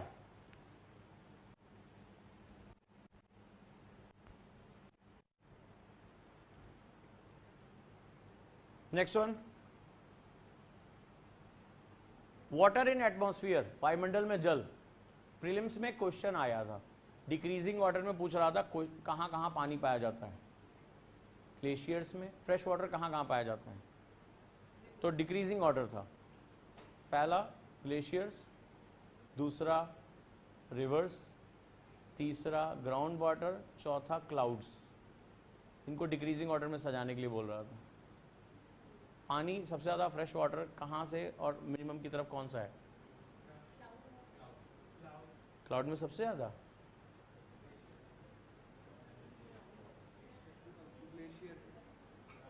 फ्रेश वाटर सबसे ज़्यादा ग्लेशियर्स में। ओके, सबने दिमाग लगाया, लेकिन 3 जगह ग्लेशियर सबसे पहले दिया हुआ था, फिर तुक्का लगाओ आगे। ग्राउंड में, लेक्स में, क्लाउड्स में कहाँ पानी ज़्यादा है? दूसरे नंबर पे क्या आएगा?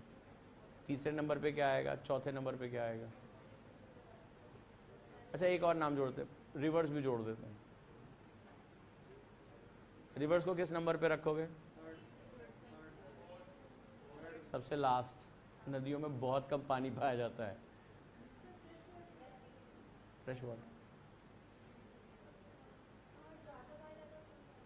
डिक्रीजिंग वाटर पूछ रहा है। फ्रेश वाटर का सबसे बड़ा सोर्स कौन है? ग्लेशियर। उसके बाद उसके बाद उसके बाद उसके बाद पूरी नॉलेज होनी चाहिए तुम्हारे पास। चलो नेक्स्ट वन, वर्ल्ड क्लाइमेट, विश्व जलवायु, क्लाइमेटिक चेंजेस। इसको तो मोस्ट इंपॉर्टेंट मार्क कर लो, इसके बिना तो यूपीएससी में कुछ नहीं होने वाला। राइट, चलिए क्लाइमेटिक चेंजेस, जलवायु परिवर्तन, तो ये क्लाइमेट के टॉपिक रहे। अब आ जाओ ओशिनोग्राफी में। अगला पार्ट है ओशिनोग्राफी, नेचुरल साइंस। तो हम किसमें? नेचुरल साइंस के पार्ट्स पढ़ रहे हैं। अगला है महासागरीय जल, ओशिनिक वाटर। लिख रहे हो? एंड ओशिनिक वाटर सर्कुलेशन, महासागरीय जल संचलन, nothing but the energy and movement of energy and matter to establish homeostasis.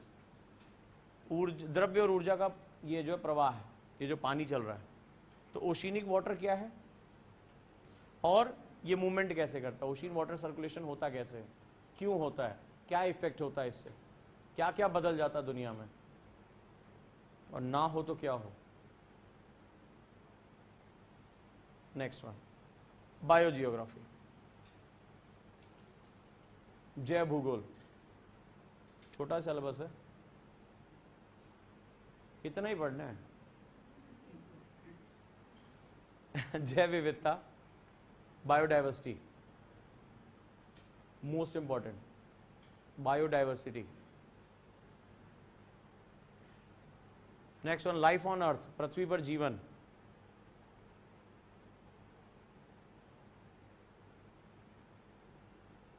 Bio का मतलब होता है लाइफ, बायो का मतलब होता है जीवन, लाइफ लैटिन रूट वर्ड है।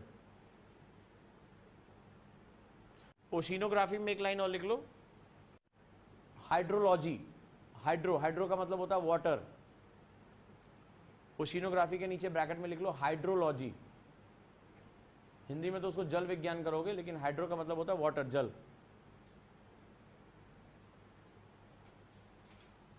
अब आ जाओ, तो अब हम छोटा सा ह्यूमन ज्योग्राफी करेंगे। लिखो, पहला वर्ल्ड पॉपुलेशन। कल किसी ने रिपोर्ट पढ़ी वर्ल्ड इकोनॉमिक फोरम की? जेंडर गैप पर रिपोर्ट आ गई है। क्वेश्चन मार्क लिखो, इसमें लिखो रिपोर्ट, मैं भेज रहा हूं तुम लोगों को। वर्ल्ड इकोनॉमिक फोरम की रिपोर्ट आ गई जेंडर गैप पे, भारत में लड़कियों की शिक्षा पर, बहुत इंपॉर्टेंट रिपोर्ट है।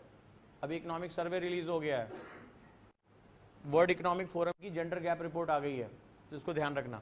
तो वर्ल्ड पॉपुलेशन, तो पॉपुलेशन का हिस्सा है ये जेंडर गैप। जेंडर मतलब लड़कियों लड़कियों को समान अवसर नहीं प्राप्त हैं, ठीक है, तो ये जेंडर गैप बहुत इंपॉर्टेंट है, मोस्ट इंपॉर्टेंट है। तो लिखो वर्ल्ड पॉपुलेशन, पहला डिस्ट्रीब्यूशन, जनसंख्या का वितरण कहाँ कहाँ है, दूसरा डेंसिटी, जनसंख्या का घनत्व कहाँ कहाँ है, और तीसरा ग्रोथ, जनसंख्या का समृद्धि कहाँ कहाँ है। हो जाएगा?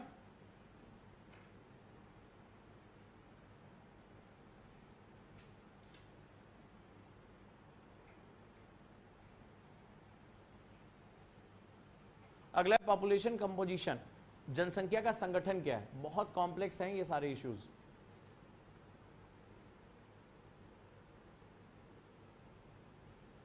आपको कंटेम्प्रोरी डाटा दे रहा हूं। नेक्स्ट है ह्यूमन डेवलपमेंट, मानव विकास, जिसमें WEF की रिपोर्ट, ये बहुत इंपॉर्टेंट है, मानव विकास, क्योंकि जेंडर गैप जो होगा वो मानव विकास को रोकेगा। लड़के लड़कियों दोनों को पढ़ाई का मौका मिलना चाहिए ना, तो जेंडर गैप जो होते हैं वो एक निगेटिव साइन माना जाता है, नहीं होना चाहिए किसी समाज में। हर समाज का, हर सोसाइटी का एक टारगेट होता है जेंडर न्यूट्रल सोसाइटी बनाना। तो लिखो ह्यूमन डेवलपमेंट, मानव विकास। तो इसके इंडेक्सेस हर साल आते हैं, पूछा जाता है कौन टॉप पे है, इंडिया कहाँ है, किस किस फैक्टर्स पे नीचे है। Next one is primary activities, प्राथमिक क्रियाएं, एग्रीकल्चर लिखो, एग्रीकल्चर एंड एनिमल हस्बेंड्री लिखो। प्राइमरी एक्टिविटी किसे कहते हैं? कृषि और पशुपालन, कृषि और पशुपालन, एनिमल हस्बेंड्री। नेक्स्ट वन द्वितीय क्रियाएं, सेकेंडरी लिखो, द्वितीय क्रियाएं, उद्योग, industries. Tertiary and quaternary activities, तृतीयक और चतुर्थक क्रियाएं, तृतीयक और चतुर्थक। क्वाटरनरी क्या होती है? टर्शरी तो तुमने सर्विस सेक्टर सुना होगा, क्वाटरनरी किसे कहेंगे? चतुर्थक क्रियाएं किसे कहेंगे?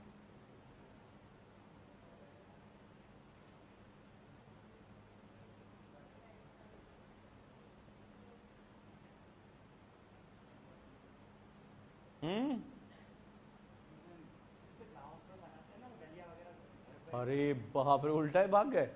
क्वाटरनरी, टर्सरी के ऊपर क्वाटरनरी होता है, क्या बोल देंगे उसको, जल्दी बताओ।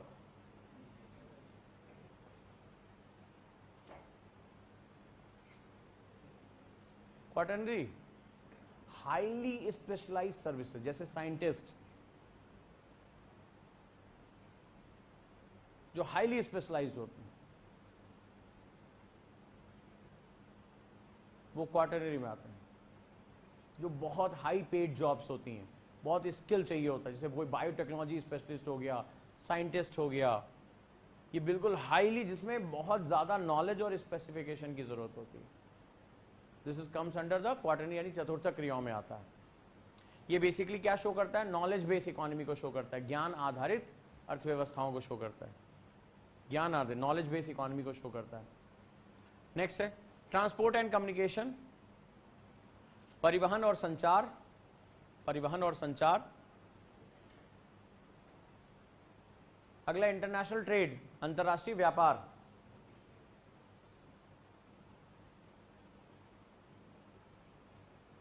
अंतर्राष्ट्रीय व्यापार।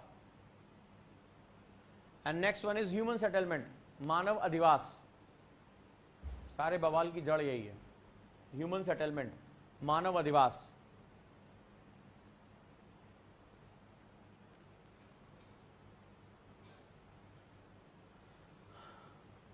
अभी कहां खत्म हुआ है?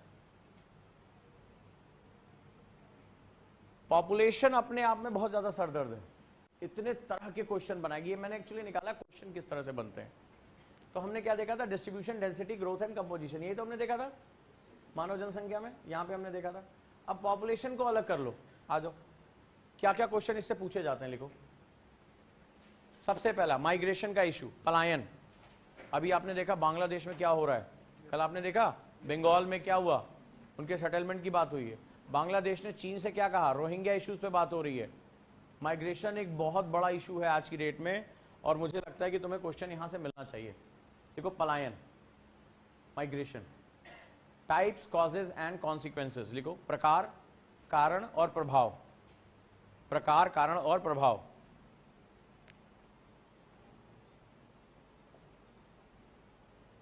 अभी आपने देखा लखनऊ में नदी के किनारे सुप्रीम कोर्ट का ऑर्डर आया, अकबर नगर नाम था ना, पूरा इसको डिमोलिश किया गया।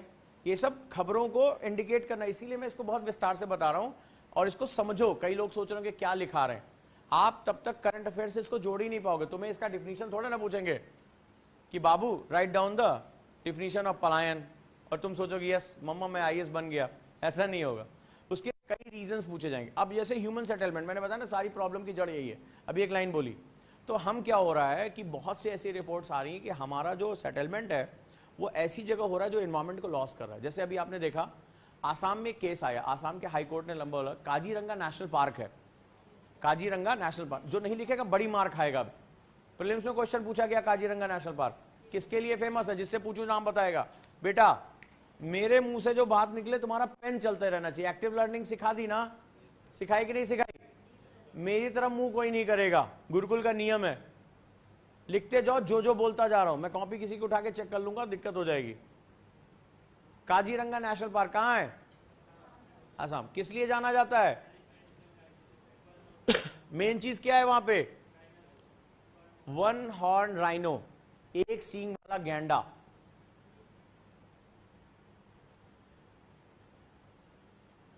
तो नेशनल पार्क की एक डिफिनीशन होती है, 2013 में आया था नेशनल पार्क की डिफिनीशन क्या होती है, उसमें क्या रूल्स एंड रेगुलेशन होते हैं, नेशनल पार्क कहते हैं किसको।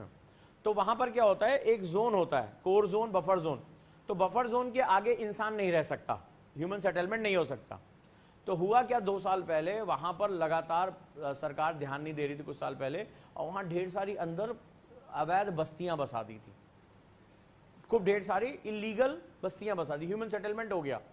जिसने क्या किया, जानवरों के जो सेटलमेंट है, जो उसका हैबिटेट, उसको डिस्ट्रॉय कर दिया उन्होंने। और बहुत ज्यादा वो लोग फिर क्या हुआ, धीरे धीरे वो पोचिंग में, पोचिंग मतलब अवैध शिकार में शामिल हो गए। तो तुम्हें पता है ना इंटरनेशनल मार्केट में जो गैंडे की सींग होती है उसकी बड़ी कीमत होती है, उस सींग के लिए उसको मार देते हैं, मात्र एक सींग के लिए। तो सरकार ने क्या किया, धीरे धीरे खुद ही गैंडों के सींग काट दिए कि बेचारे कम से कम जिंदा तो रहें, इंडेंजर्ड एनिमल में ये जो शामिल हो चुके हैं। तो उस हाईकोर्ट के आदेश पर उन बस्तियों को वहां से तोड़ा गया, हटाया गया। बहुत ज्यादा पॉलिटिकल आउटरेज हुआ, बहुत ज्यादा जो है वो राजनीतिक उठापटक हुई।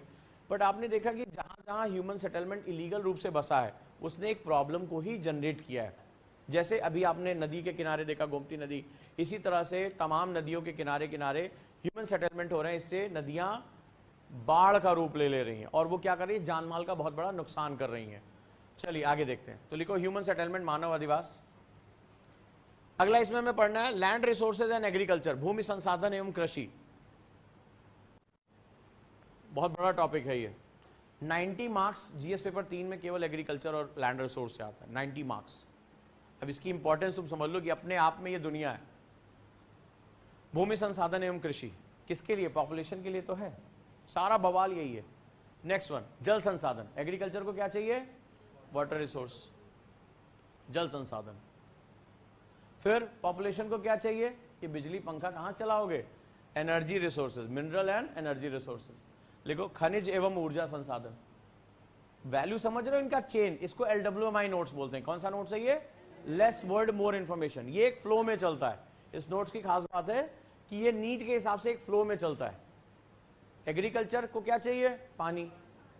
आबादी को क्या चाहिए, एनर्जी, मिनरल्स, इकोनॉमी को चलाने के लिए। आगे चलते हैं। फिर जब मिनरल्स होंगे तो वहां मैन्युफैक्चरिंग होगी।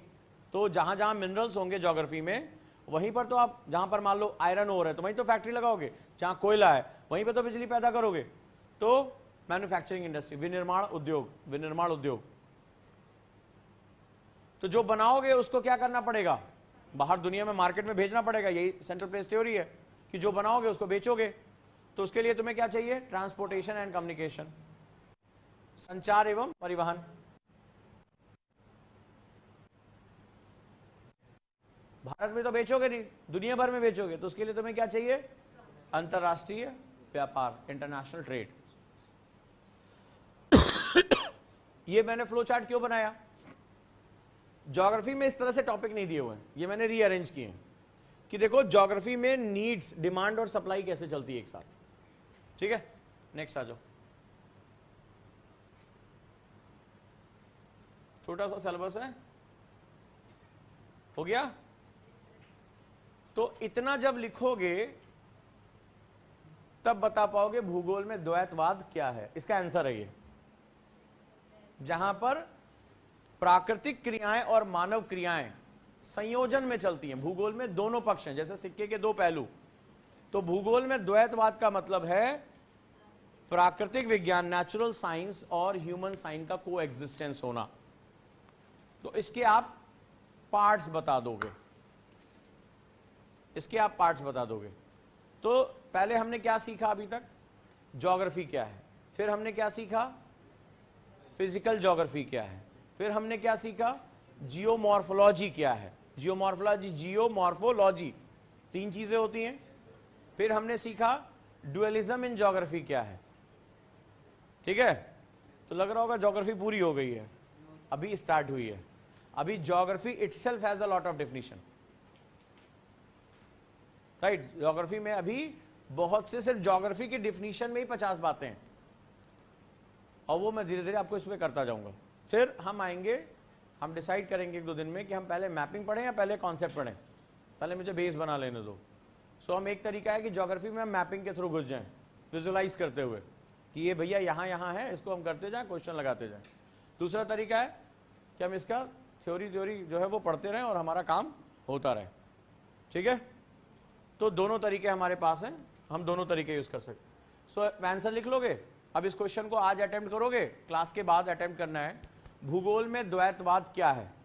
Now you have to write in a structure form. चाहो तो एक तरफ लिखो, बीच में एक लाइन ड्रॉ कर दो। एक तरफ भूगोल में क्या लिखोगे, नेचुरल साइंस और ह्यूमन साइंस का coexistence is known as dualism. The natural science, these following parts come under the natural science. निम्नलिखित में से ये चीजें प्राकृतिक भूगोल के अंतर्गत आती हैं। These points come under the human geography. तो अब इसको, आपको ये सारे पॉइंट वाइज उसको बीच में एक लाइन ड्रॉ करके लिख दोगे। दिस द बेस्ट तरीका है द्वैतवाद को, दोनों चीजों को दिखाने का। हो जाएगा ये क्वेश्चन। अब एक क्वेश्चन मेरा और है, लिखा कि नहीं, द्वैतवाद में संघर्ष क्या है, स्ट्रगल इन डुअलिज्म।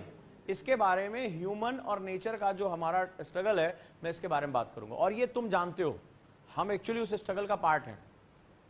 क्लियर है? चलिए, अभी एंशिएंट में आप क्या पढ़ रहे हैं, सोर्सेस। हिस्ट्री हम क्यों पढ़ रहे हैं? एंशिएंट हिस्ट्री, एंशिएंट पढ़ रहे हो? क्या सीखा अभी तक? अभी कल किसी ने मुझे, मेरे पुराने स्टूडेंट ने तमिलनाडु मेरे से कोई पढ़ा है यहाँ पे? कौन है? किसी ने मुझसे तमिलनाडु पढ़ी थी हिस्ट्री? तो उसमें मैंने पढ़ाया था उस समय, आज से 1 साल हो गया लगभग। मैंने कहा था कि आने वाले समय में इंडस वैली सिविलाइजेशन का नाम बदल दिया जाएगा और वो सिंधु सरस्वती सभ्यता हो जाएगी। और कल मुझे कई बच्चों ने भेजा भी स्क्रीनशॉट कि देखो सर, अब ये सर एनसीईआरटी गवर्नमेंट चेंज करने जा रही है, अब सिंधु सभ्यता का नाम सिंधु सरस्वती सभ्यता होगी। और मैंने उसमें बताया था कि कैसे अंग्रेजों ने साजिश करके हमसे वो सारी सभ्यता, और मैंने इसका लॉजिक सिखाया था, इतिहास की साजिशों में भी पढ़ाया था ये, कि कैसे जो है वो जो सरस्वती सभ्यता थी वो बहुत बड़ी सभ्यता थी और कैसे हमसे वो छुपा लिया गया और इसको केवल सिंधु सभ्यता का नाम दे दिया गया। तो ये बहुत बड़ी हमारे इतिहास में साजिशें हुई हैं और मैंने इसको बड़े विस्तार से पढ़ाया था। वही चीज़ आज गवर्नमेंट कर रही है, उसमें बहुत बड़ा बदलाव आया। तो क्या होता है कि एंशिएंट हिस्ट्री या हिस्ट्री पढ़ते समय कहानियाँ बड़ी इंपॉर्टेंट होती हैं, ठीक है, स्टोरीज बड़ी इंपॉर्टेंट होती हैं, रिसर्च बड़ा इंपॉर्टेंट होता है। तो मैं ये ऐसे ही कुछ चर्चा कर रहा था एसपी सर के साथ कि मैं प्रयागराज गया था, तो प्रयागराज में एसपी सर की बड़ी तारीफ हो रही थी। वो लोग वहाँ कई टीचर थे जो सर से पढ़े हुए थे, टीचर ही पढ़े हुए थे उनसे। तो ऐसी चर्चा होने लगी कि अगर एंशिएंट हिस्ट्री को हम कहानियों के रूप में रखें तो बच्चों को बहुत मज़े, क्योंकि एंशिएंट हिस्ट्री के साथ एक बड़ी प्रॉब्लम है, बोरिंग बहुत है। कोई भी जैसे मॉडर्न में क्या होता है, ज़्यादातर लोग टीचर बोरिंग से बचने के लिए मॉडर्न पढ़ा देते हैं, क्योंकि वो गांधी का, नेहरू जी का, पटेल जी का सब कहानी समझ में आती है। लेकिन जो कोर होता है वो बहुत कम टीचर ऐसे होते हैं जो एंशिएंट में अपना प्रभाव पैदा कर सकते हैं, बहुत कम, बहुत रिसर्च मांगता है। तो मैंने सर से कहा कि कुछ स्टोरीज़ हैं आपके पास पढ़ाने के लिए, तो उनका बहुत स्टोरीज़ हैं। तो मैंने सर से पूछा कि पर्पस बता पाएंगे, मतलब पर्पस हो पाएगा कि पर्पस क्या है इसका, कैसे हमें हिस्ट्री के पर्पस को डेवलप करना है। क्योंकि एंशिएंट हिस्ट्री, अगर जैसे तमिलनाडु की क्लास में अभी मेरे पास अभी एक स्टूडेंट का फ़ोन आया, बड़ी खुश थी, 1.5 साल बाद 2 साल बाद मुझसे बात कर पाई, वो भी हाई कोर्ट में उसका सिलेक्शन हो गया। सो वो भी कह रही कि मैं किसी डिबेट में चली जाती हूँ, कोई इस पर बात नहीं कर पाता जो लॉजिक्स आपने वहाँ पे क्रिएट किए थे। तो एक्चुअली एंशिएंट हिस्ट्री में हमारी लीजेसी छुपी हुई है बहुत बड़ी। तो मैंने सर से कहा कि कुछ स्टोरीज अगर हैं तो वो आप लोगों को सुनाएं, सुनोगे? तो एसपी सर के साथ अभी कौन कौन कांटेक्ट में आया है उनकी मेंटरशिप में? अभी कहाँ, अभी तो उन्होंने धुलाई शुरू कहाँ की है। धुलाई तुम्हारी 30 जुलाई से शुरू होने जा रही है, ठीक है, पूरी टीम उतर रही है तुम लोगों की धुलाई करने के लिए। वहीं पे बैठेंगे लाइब्रेरी में ही, ठीक है। धुलाई अभी शुरू होने जा रही है, तुम्हारा एक एक मिनट जो है, इतने आंसर तुम्हें करने होंगे। तो हम माइक्रो आंसर अब शुरू करने जा रहे हैं, जैसे छोटे छोटे पॉइंट्स हैं, माइक्रो आंसर अभी शुरू करेंगे। अभी मैं देख रहा हूँ लोग 6:30 बजे उठ के भागना शुरू कर देते हैं, यहाँ छूटते, तो जाना नहीं है 7 बजे तक, हिलना नहीं है कहीं क्लास के बाद। तो मैं भी एसपी सर को भेज रहा हूँ और एसपी सर के साथ तुम लोग जो है वो थोड़ा सा हिस्ट्री को एंजॉय करो, एंशिएंट हिस्ट्री को, फिर मुझे फीडबैक देना कि मज़ा आया कि नहीं आया, ठीक है। और देखो, जब तक हिस्ट्री में मज़ा नहीं आएगा ना, टीचर कहानियाँ नहीं सुना पाएगा, टीचर कहानियों के साथ मैसेज नहीं दे पाएगा, तब तक ये हिस्ट्री तुम्हारी होगी नहीं, हो जाएगा धोखा। तो इसको तो हमें अच्छे से करना पड़ेगा, ठीक है। ज्योग्राफी में इस तरह से नोट्स बनाने की आदत डालो, बहुत ज़्यादा लंबा चौड़ा मत लिखो, जो कि ज्योग्राफी की चाबी फिजिकल साइंस में छुपी हुई है। और ऑब्जर्वेशन करने की आदत डालो। मैंने तुम्हारे बारे में एक चीज़ ऑब्जर्व की है कि तुम ऑब्जर्वेशन नहीं करते हो। तुमने चाय चढ़ाई है, कभी सोचा नहीं कि वो गर्म क्यों हुआ। तुमने आग तापी है, लेकिन तुम्हें कभी पता नहीं चला कि एनर्जी बिना किसी मीडियम तक हम तक पहुंच कैसे रही है। भाई, चाय के पतीले को तुम गैस पे रख देते हो, लेकिन वो जो दूर से आग ताप रहे हो वो तो बिना किसी मीडियम के आ रहा है ना। कोई तार वार तो नहीं तुमने पकड़ रखा था, नहीं पकड़ा था ना। और सूर्य से कैसे आ रही है? बीच में तो निर्वात है, कहते हैं बीच में वैक्यूम है, अंतरिक्ष का एक बड़ा हिस्सा वैक्यूम है। कहाँ है मीडियम? एसी यहाँ ठंडा कर रहा है, धीरे धीरे कमरा ठंडा होता है। जिनको ज़्यादा ठंडक चाहिए, देखो एसी के साथ कैसे चिपक के बैठे हुए, ठीक है कि नहीं है? जो थोड़ा टॉलरेट कर सकते हैं वो थोड़ा दूर बैठे हुए हैं। हो रहा है? फॉग कैसे बनती होगी, कोहरा कैसे छाता होगा, वो कैसा जो है टेम्परेचर ट्रांजिशन है, और वो पानी के ही पास क्यों होता है, कुछ तो खास बात होती होगी। सो ये ऐसी छोटी छोटी चीज़ें हैं ना जिसको हम अपनी लाइफ में ऑब्जर्व करना शुरू करें। तुम लोग वाकई में अगर ज्योग्राफी के मास्टर बनना चाहते हो तो अपने आसपास थोड़ी सी नज़रें दौड़ाओ और इन क्वेश्चंस को लिखो, एक छोटी सी डायरी बनाओ या अपनी कॉपी में कुछ 10-20 पेज लास्ट में फोल्ड करके छोड़ दो क्वेश्चंस के लिए, और उसमें लिखा करो। जैसे जब तुम आए तो तुम्हें मिट्टी कैसी दिखाई पड़ी, कभी ध्यान दिया मिट्टी कैसे दिखाई पड़ी? अच्छा, सड़कों से चलकर आए होगे। अगर कल्पना करो कि भारत एक डेवलप कंट्री बन गया और उसने खूब सड़कें बिछा दी, तो ये मिट्टी, तुमने पानी बरसा हुआ देखा, पानी बरसता हुआ देखा है ना? जब पहली बार बारिश होती तो सौंधी सौंधी सी महक आती है। पहली बार तो प्रीलिम्स वालों ने यही क्वेश्चन पूछ लिया, वो सौंधी महक आती क्यों है? आया हुआ है, प्रीलिम्स का क्वेश्चन है भाई साइंस में। There is a bacteria responsible for this, please name the bacteria. सबको आती है ना मिट्टी की वो सौंधी सौंधी महक, कई लोगों ने जो है गाने भी बना रखे उस पे, मेरा यार हंस रहा है चलो बारिश की जाए। लोग हंसने पे बारिश करा दे रहे हैं, या पसीना पसीना हुए जा रहे, बारिश नहीं हो रही है। तो किसने किसने वो मिट्टी की सौंधी सौंधी खुशबू जो पहली बारिश होती है तपते हुई जमीन पे, सबको आई होगी, बड़ा मन आनंदित हो जाता। वो सौंधी खुशबू आती क्यों है? ये प्रीलिम्स का क्वेश्चन है। मैं तुम्हें क्या बता रहा हूँ, ऑब्जर्वेंट रहो। यूपीएससी किताबों में नहीं है, किताबों के बाहर है। फिर अगर मेरी कल्पना करके देखो, क्योंकि मैं बात कर रहा हूँ 3 दिन पहले इंडियन एक्सप्रेस में सुनीता नारायण का आर्टिकल आया हुआ है। ये जो तुम सड़कें बना रहे हो, मिट्टी करती क्या है? पानी को एब्जॉर्ब करते हैं। तुमने कहा पानी आया और धीरे धीरे वो परकोलेट होकर नीचे चला जाता है, लेकिन अगर तुमने सड़कें बना दी तो मिट्टी की जो वाटर को एब्जॉर्ब करने की कैपेसिटी बढ़ जाएगी, घट जाएगी? तो जो पानी ऊपर ऊपर बहेगा उसको रन ऑफ बोलते हैं। वो क्या क्रिएट करेगा?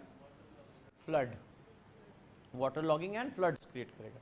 This is known as urban floods. Mains का क्वेश्चन है 2 साल पहले का, अर्बन फ्लड्स। सो मैं तुमसे अभी तक कितने क्वेश्चन आज सुबह अभी तक डिस्कस कर चुका हूं 1-1.5 घंटे में, और तुमने देखा होगा क्वेश्चन का जो नेचर है ना वो बहुत ही आर्गुमेंटेटिव है, मतलब एक पॉइंट से दूसरे पॉइंट से निकल कर आ रहा है।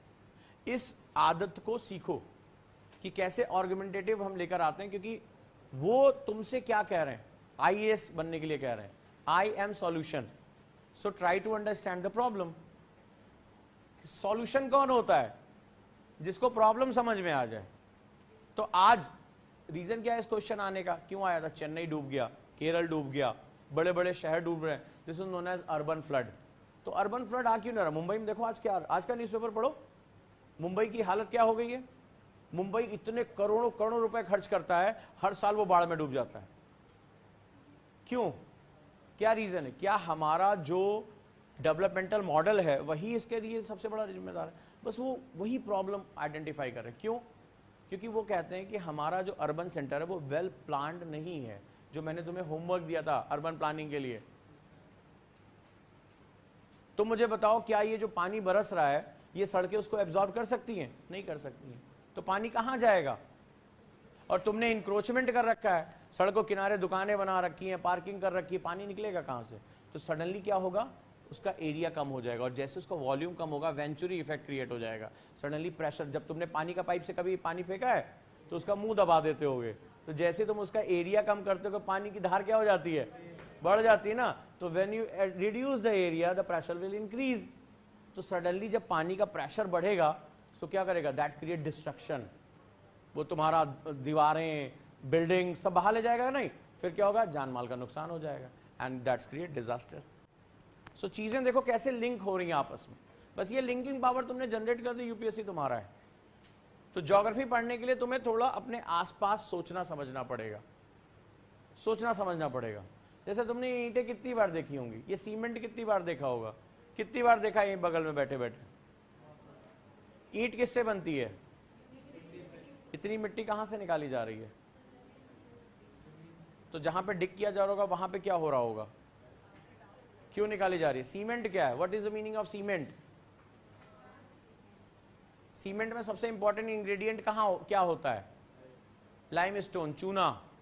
जब चूने को डिसॉल्व किया जाता है तो वो कार्बन डाइऑक्साइड रिलीज करता है। तो इसका मतलब है सीमेंट को जितना ज्यादा तुम बनाओगे उतना ज्यादा कार्बन डाइऑक्साइड रिलीज होगी। So is it development? जबकि अब यहीं पर हिस्ट्री की जरूरत पड़ती है, यहीं पर हिस्ट्री की जरूरत पड़ती है। इज इट अ सॉल्यूशन और इज इट प्रॉब्लम? सोचो आज हर जगह गवर्नमेंट सीमेंट का धड़ाधड़ उपयोग कर रही है, बिल्डिंग बन रही है, और जैसे तुम जिप्सम और लाइम स्टोन डालोगे, जैसे तुमने नेचर से चूना निकाला, तो ये जो चूना होता है ना, लाइम, कैल्शियम कार्बोनेट CaCO3, ये क्या होता है, जब ये जमता है तो कार्बन डाइऑक्साइड को ट्रैप कर लेता है। ये कार्बन डाइऑक्साइड सिंक है, ये हवा से कार्बन डाइऑक्साइड खींच के अपने अंदर बंद कर लेता है। लेकिन जैसे तुम इसको डिसॉल्व करते हो सीमेंट बनाने के लिए, सारी की सारी कार्बन डाइऑक्साइड बाहर। सो ये ग्लोबल वार्मिंग में सहायता कर रहा है कि नहीं कर रहा है? It help in global warming और not? And now you need to find a solution. अगर इसी तरह से हमने कार्बन डाइऑक्साइड निकालते रहे, so this development is a eco friendly और नॉट? नहीं। इज इट अ सस्टेनेबल और not? No. So you are seeking the solution. तो सॉल्यूशन में अब आगे है हिस्ट्री। हमारे राजा महाराजा किले बनाते थे, कोई सीमेंट नहीं, और तुम देखो 400 500 700 साल से चौड़ा होके खड़ा है।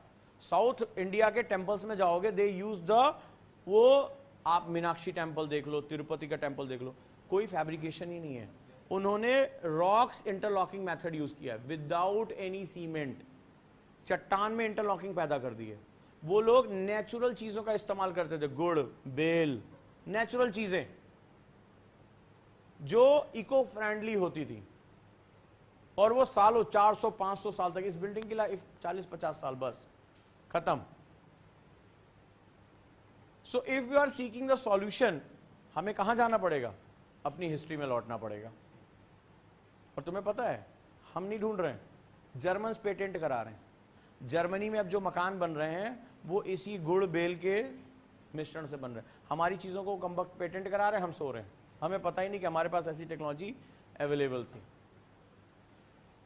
हम मड हाउसेस यूज करते थे, मिट्टी के। आज ब्रिटेन के साइंटिस्ट कहते हैं भाई ये नेचुरल इंसुलेटर है, एसी की जरूरत नहीं पड़ती है, अंदर की वॉल का टेम्परेचर बाहर की वॉल से 60 डिग्री सेल्सियस तक कम रहता है। ले, हम जब बना रहे थे तो हमें गरीब बोला था मल्टी डायमेंशनल पॉवर्टी इंडेक्स में, और हमसे सब तोड़वा के पक्का करवा लिया, और अपने जो है वो नेचुरल फ्रेंडली मकान बनाते घूम रहे हैं।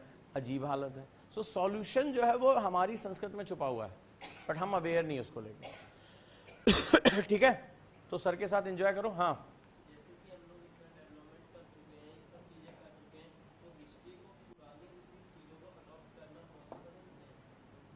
देखो चॉइस तुम्हारे सामने है। अगर हम इसी रास्ते पे जाएंगे, सवाल है कि रास्ता जा कहां रहा है, रास्ता जा कहां रहा है। और क्योंकि क्लाइमेट जब मारता है ना तो किसी को भी भेदभाव नहीं देखता है। सवाल है वो दुश्मन इतना बड़ा हो गया कि सबको तुम्हारा तबाह कर दे, तब क्या करोगे? क्या करोगे तुम? तुम्हारी एग्रीकल्चर, पीने का पानी, सब कुछ तबाह कर दे। तो जब सर्वाइवल का कॉन्सेप्ट आ जाएगा तो हम करेंगे ना, हमें करना होगा। दिक्कत यह है कि पूरी दुनिया के जो इंडस्ट्रीज हैं, गवर्नमेंट्स हैं, वो अभी क्लाइमेट चेंज को लेके सीरियस नहीं है। केवल कॉन्फ्रेंस में चाय पकौड़ी पे ही बात चल रही है, आके जुटते हैं, चाय वाय पीते हैं, बढ़िया, फिर चले जाते हैं। नोबडी, कोई गवर्नमेंट, इसी बार की गवर्नमेंट की बात करो, मैंने एक आर्टिकल भी आप लोगों को भेजा होगा, भेजूंगा, कि इस बार की हमारी सरकार में क्या किसी भी पॉलिटिकल पार्टी के मैनिफेस्टो में क्लाइमेट चेंज था? कोई भी पॉलिटिकल पार्टी बात करिए कि हम आएंगे तो क्लाइमेट चेंज के बारे में बात करेंगे, सब कह रहे हैं हम आरक्षण देंगे, हम जाति जनगणना कराएंगे, हम फलाना बिजली दे देंगे, फ्री दे देंगे। अभी देखो हरियाणा में शुरू हो रहा है, किसी में भी तुम उसके पॉलिटिकल मैनिफेस्टो में तुमने क्लाइमेट चेंज के बारे में सुना? दोनों, क्योंकि तुम्हें पता ही नहीं। अभी जैसे मैंने तुम्हें बताया कि सीमेंट उद्योग से ये कैल्शियम कार्बोनेट का इस्तेमाल होता है, तुम्हें पता था इसके बारे में कि इसको बनाने के लिए हम चूने को घोल देते हैं और वो जो है वो जमीन में जो ट्रैप है वो बाहर आ जाता है कार्बन।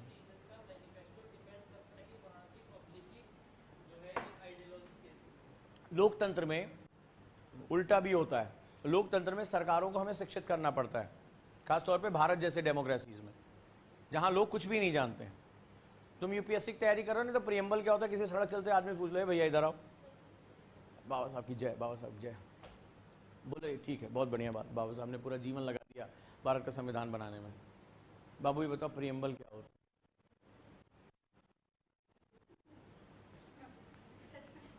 कभी पूछ के देखना, बाबू प्रियम्बल क्या होता है, संविधान के कितने भाग हैं, उनके काम को भी तो जानो,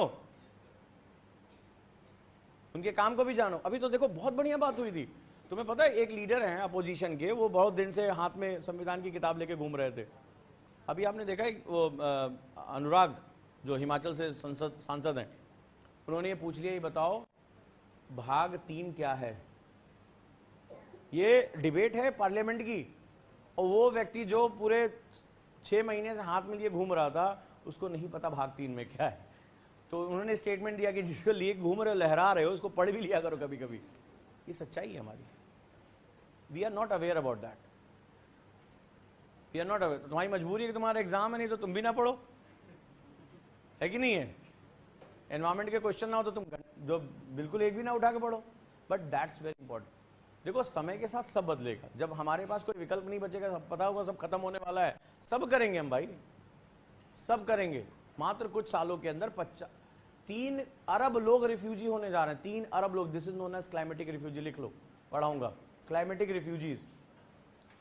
तो गुरुकुल में तुम्हें पूरे पहले साल ना 2 साल के कोर्स में, भाई साहब पहले साल तुम्हें अपना दिमाग खोलना है, जहां तक जा सकते हो जाओ, लिंक करो चीजों को, सोचो।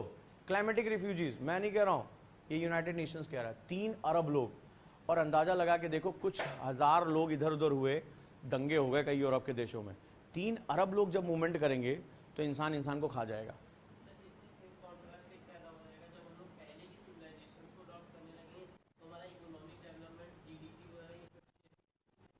जरूरी नहीं है कि पहले की चीजों को ही अडॉप्ट करो, पहले की चीजों की टेक्नोलॉजी और नीड्स को अडॉप्ट करो। Only saviour is your technology and nothing else. अब सिर्फ आपको टेक्नोलॉजी ही बचा सकता है, टेक्नोलॉजी मारेगा।